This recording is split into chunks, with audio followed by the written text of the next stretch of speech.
And in their arrogance, they built a tower to the sky. That has gone through my mind. It's about the Tower of Babel. Has gone through my mind ever since September 11th. And in their arrogance will be their undoing. It's what I fear about the undoing of America. It is the joy that I have and the arrogance of the progressive movement. One of the best examples of how the progressives are arrogant and the way they operate is the way they responded to a show that I did where I had mentioned the art of Rockefeller Plaza.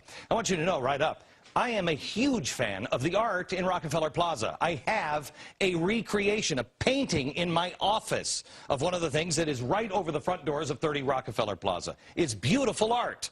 I am an art fan. I don't want art destroyed.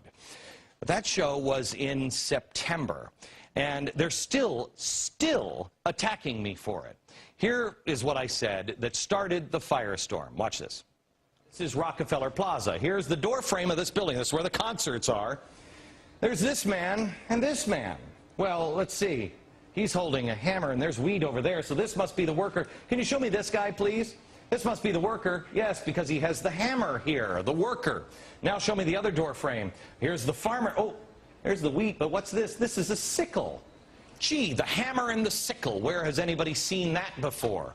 Oh, you know what? Show it. This is it. This is from Moscow. Okay. What they really went crazy is when I talked about the fascist symbols from Italy.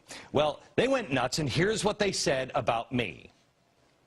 I work in, MSNBC comes to you from, NBC and GE are headquartered at a communist, fascist, progressive building. An evil, mind-controlling, symbol-ridden, living, breathing, evil building. I know this is true because Glenn Beck has told me so. I believe it's told.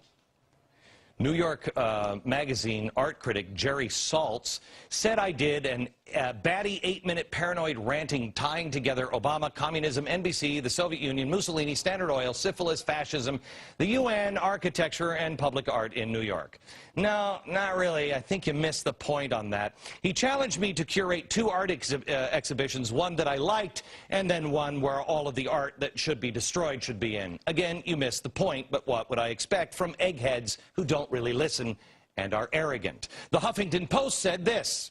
It was another one of those crazy conspiracy theories, yes. But let me introduce you guys to this book. This is the quintessential book on Rockefeller Center art. It's not written by me or any kind of crazy conservative. This is the art that I said had been destroyed that held up fascism, Italian fascism. Here it is. On the side, art is labor, labor is art. This also is advance forever. Advance forever, eternal youth. Well, there was an outrage about it because it was too much like Mussolini. But this is just the one part that I talked about. I want to bring in this book here. This is the art that I showed on the show that was not destroyed, that is still there.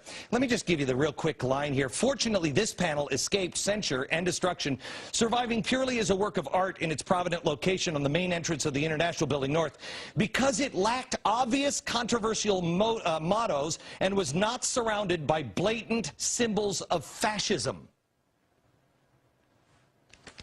Maybe you art critics should read the books written by art critics.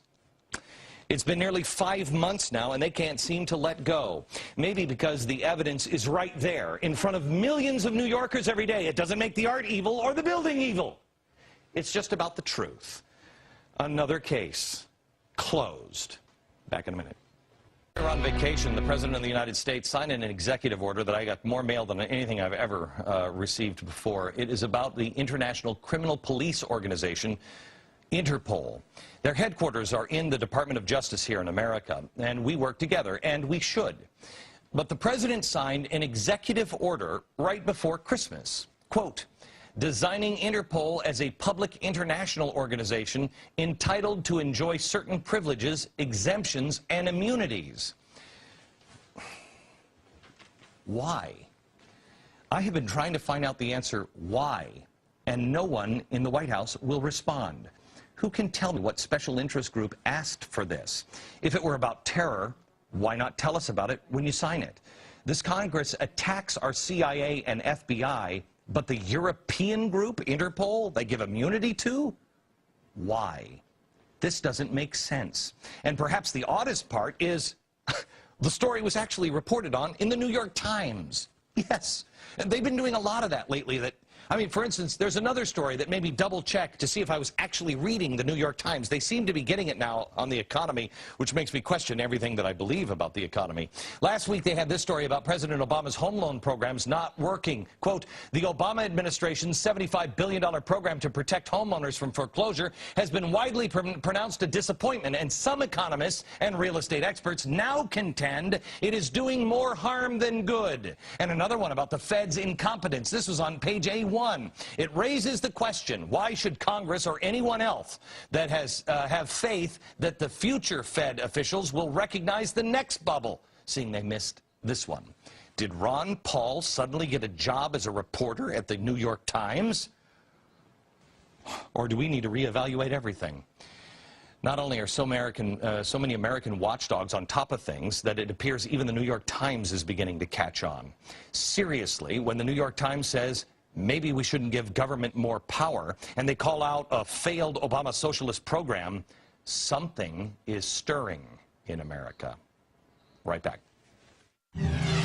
Last year, this program was all about just trying to figure out what was going on. What were they doing? Where were they headed? We've presented our case this week of all the stuff that we presented to you last year.